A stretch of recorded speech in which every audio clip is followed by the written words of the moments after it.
Hello, I hope all is progressing well. Welcome to I Don't Know, We Can Talk About It, where we discuss myriads of topics civilly, reasonably, and responsibly. My name is Kevin Dufresne. The first topic is in relation to an article, a tracking article, assessing policies in connection with cell phones in a particular state. The reason why I decide on this article is to introduce the tracking measure because I think recognizing certain articles receive updates. So if a person favorites the article, the person can follow the updates. Especially if one doesn't think any updates are happening, or if one is just waiting for a topic to appear as a headline in a news feed, whether selectively by choice or randomly.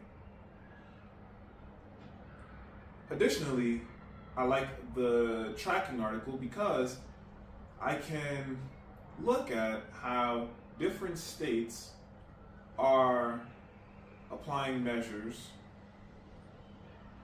if at least suggestions for entities to act upon. I really appreciate how each state may proceed differently, and I feel as though each state may create programs long-term assessing what's working in one state versus another.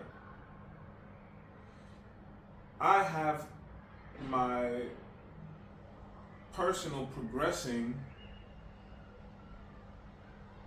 practical, theoretical position about cell phones in connection with an educational environment, depending on a particular case, a particular situation, which I like the mentioning of an IEP plan. If a student needs a cell phone as a part in the educational progression, then having so in a contractual sense makes understanding how to use a cell phone really easy in an educational environment, as well as easy to communicate about why a student has one, if another student may wonder why using a cell phone is not possible. I really like having no cell phones, connecting individuals face to face, in person, all in alignment with spatial development, spatial progressions, contributing to well-rounded long-term senses. I am of support of pagers being in use in connection with curriculum, scheduling, to ensure if any necessary contacting is to happen, an emergency route will be available, as well as a non-emergency route. So a window of opportunity opens for a student's pager at a particular time in the day, or particular times in the day, and messages come in from an individual that is a point of contact. Not everyone will have an individual's pager number. So if any messages need to arrive, a point of contact will be like a mailbox, a distributor to relay messages to a student. The messages will only enter the student's pager system when an open window of activation happens. The open window of activation likely will be after class after school, during lunch, during a break period. The pager system being in alignment with the student's schedule, inclusive of extracurricular activities, will ensure a student receives messages necessarily in respect to what a student's obligations necessitate.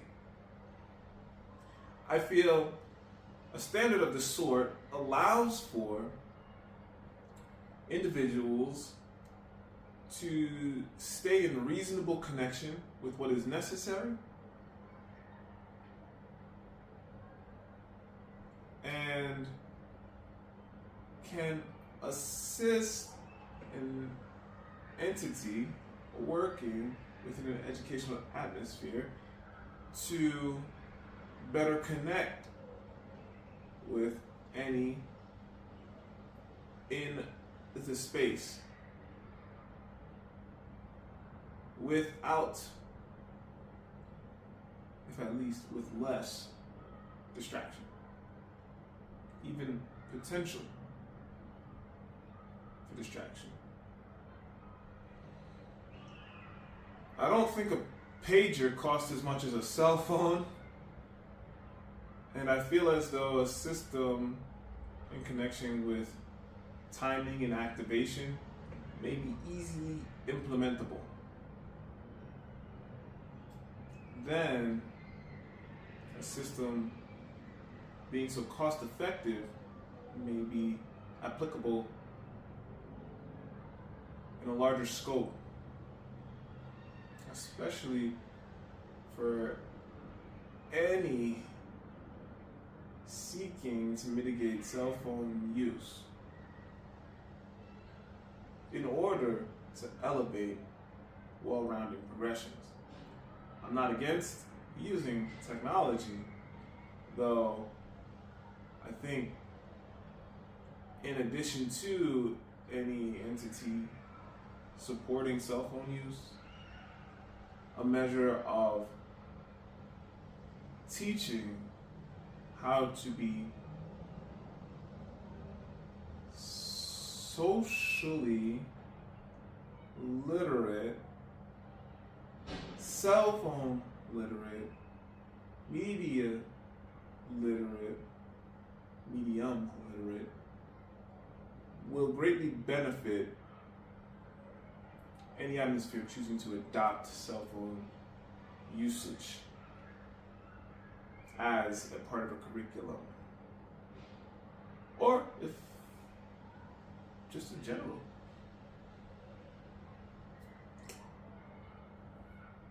Our next topic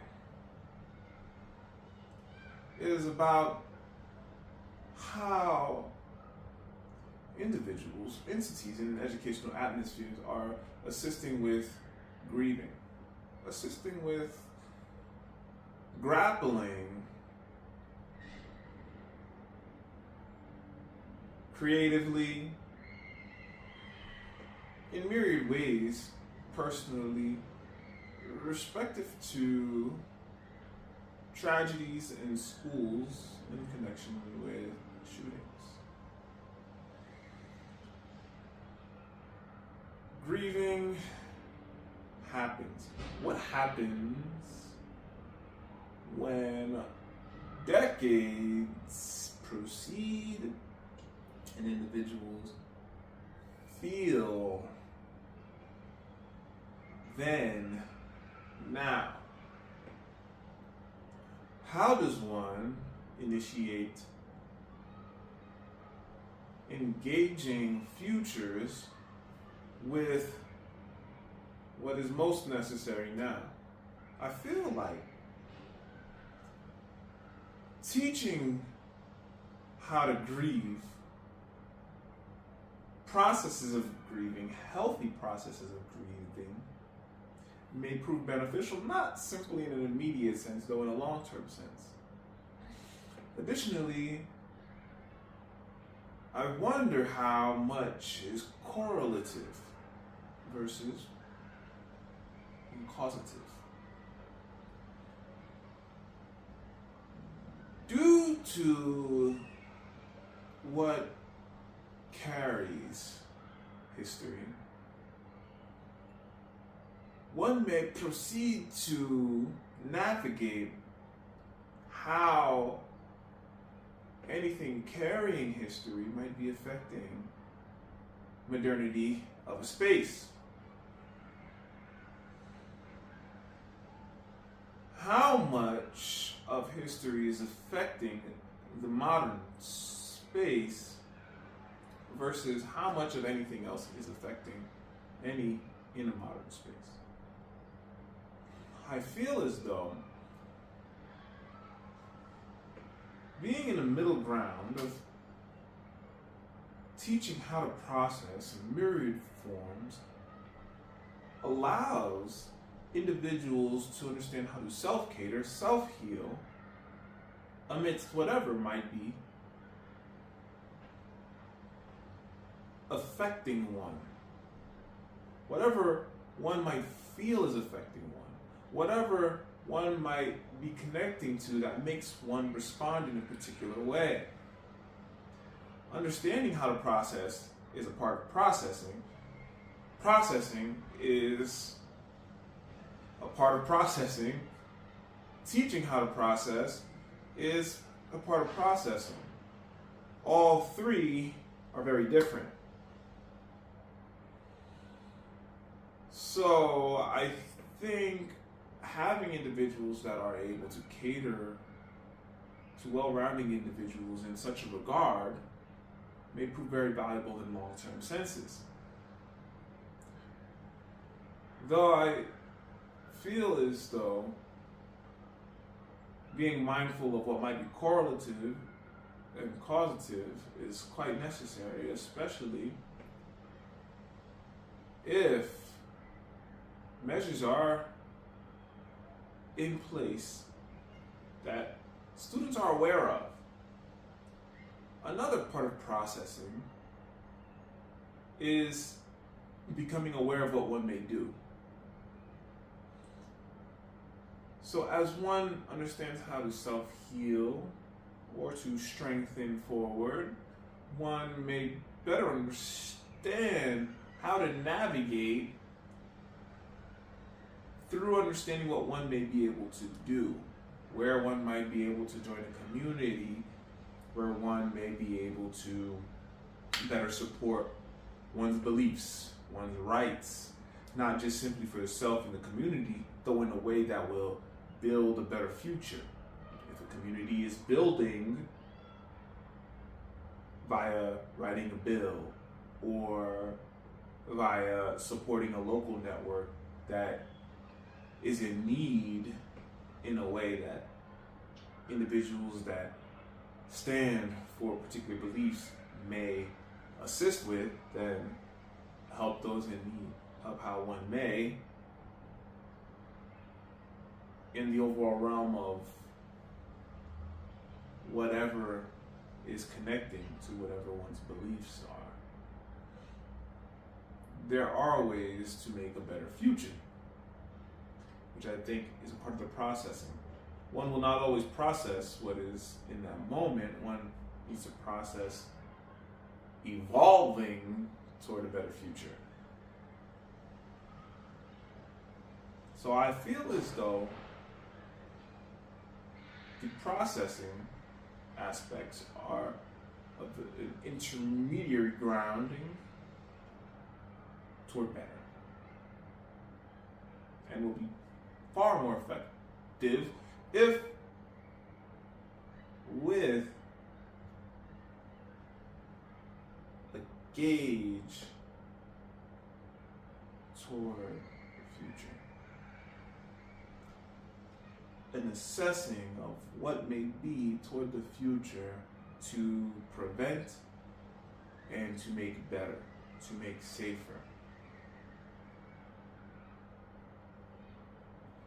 All right,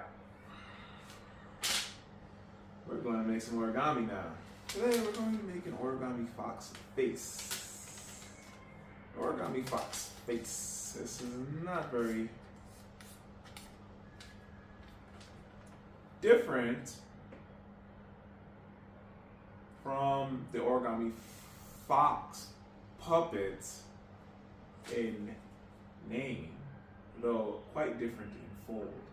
We have our triangle from a fold from a square. We're gonna just take, now you can do this in two ways, pay attention. We're gonna take this here and we're just gonna fold it up, okay? Just gonna fold it up. The other way is to fold it backwards. If you fold it, well, not backwards, the other way, reverse from what I'm doing here, you'll have a different looking fox. Okay. So here you have it.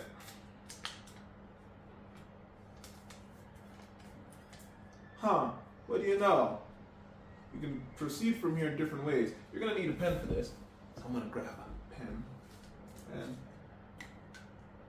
in this, you can just decorate your fox. Now, looking at this fox, it's looking like I've got a little bit of a Pink Panther going on here. Very simple. Fold the ears up from your triangle, flap, flap, and you have a fox. And if you really want to make this a little bit 3D, okay, you can just kind of pop this out here, put a little bend in it there, and voila, you have a fox with a flare. Our next topic, I appreciate reading physical books. I encourage individuals to read physical books because of the long-term developments, the long-term health benefits in connection with spatial developments, spatial progressions. The book I want to discuss today is The Gambler by Dostoevsky. I find the text to be very gripping. A fictional tale of, realistically, an idea of processing a behavior. Though all that connects with the behavior touches base with what connecting effects are present. What does one gamble with? Is one gambling with one's relationships? Is one gambling with one's money? I read the book thinking of a very classic song, really, The Gambler. You have to know when to hold them, know when to fold them, know when to walk away, know when to run. You never count your, when you're sitting at the table, there'll be time enough for counting when the dealing's done. This is a song I just always remember from a lesson from a coach, and I read the book, and the sentiments in the song are in connection with the sentiments in the book. Additionally, though, gambling is a lot bigger than just taking money and using it in a particular space. Gambling, the term, revolves around what one is willing to risk. Gambling revolves around risks. And when does one decide on what one believes is good enough for one's life? When does one set a grounding? It's not about stopping, it's about how does one proceed to invest in a way that is improving one's life, in a way that connects one's life to a higher calling. Relationships are at the core of the text.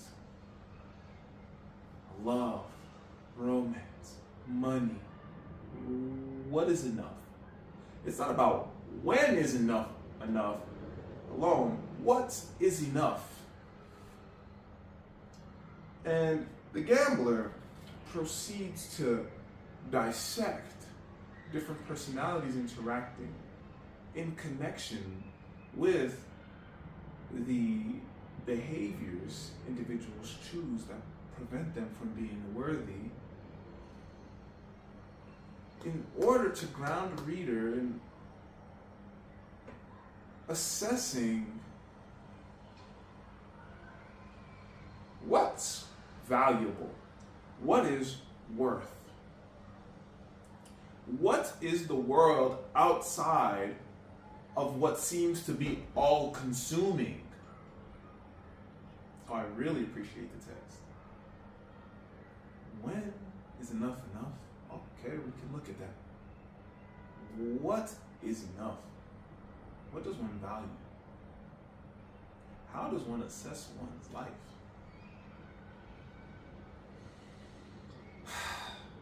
In connection with worth. I really appreciate the text. The text is solid in form and very much worth reading. Next, I get the chance to watch a movie this past weekend, and I have to say, Deadpool and Wolverine is quite different. A lot of seemingly internal commentary. A lot of the dialogue makes me wonder what is going on within the companies, the Disney Fox relation, which I have yet to learn anything of. What's going on with intellectual property. I feel as though the film is bringing the audience into a conversation that many might not even be aware of. The acting partners, for the most part, do quite well. I feel as though a lot of loose acting is present, meaning Deadpool's character is very wild, may fit in the idiot trope of films, though is the entire film to be antagonistic of what Deadpool is and what Logan is, in some way to discuss what Fox is and what Disney is, in some way to say this is how a film needs to be, what's going on with the writing, what's going on with the intellectual property. Is the text, the script, attempting to reveal a system which many need to be familiar with when observing Marvel films? I have to tell you, a lot of the roles are interesting looking, bringing a few classics back, though leave one to wonder. All right, what's the writing plans for the future of Marvel, of Disney? With all the intellectual properties in the world, with all the characters available to one in the world, what's the next story going to be? Honestly, adding in a way to implement people that work in Hollywood might be interesting. Perhaps all the Deadpools are people that work in Hollywood, that are writers with masks on. I have no idea. The film is realistically in connection with a thread that seems to be meaningful and at the same time seems to go into full chaos while seemingly justifying what is going on through certain lines of dialogue. If you like the comedy, you like the comedy. If you like Marvel, then I don't know why you like Marvel, so I don't want to say that seeing the film is going to appeal to your taste because everyone likes something for a different reason. I appreciate a good story. So I think what the film leads to, at least seemingly leads to, for me, is a call for writers, perhaps, because Deadpool is going through an interview process in the beginning. Maybe the doors are open. I have no idea. It might be interesting to see what's going on with the progressions from Disney, Fox, Marvel Studios. Maybe that's the true area to observe from after the film. Though I do like the end credits montages of classic films in connection with Marvel. Thanks for joining another episode of I Don't Know. We can talk about it. Onward and Upward, Kevin Dufresne.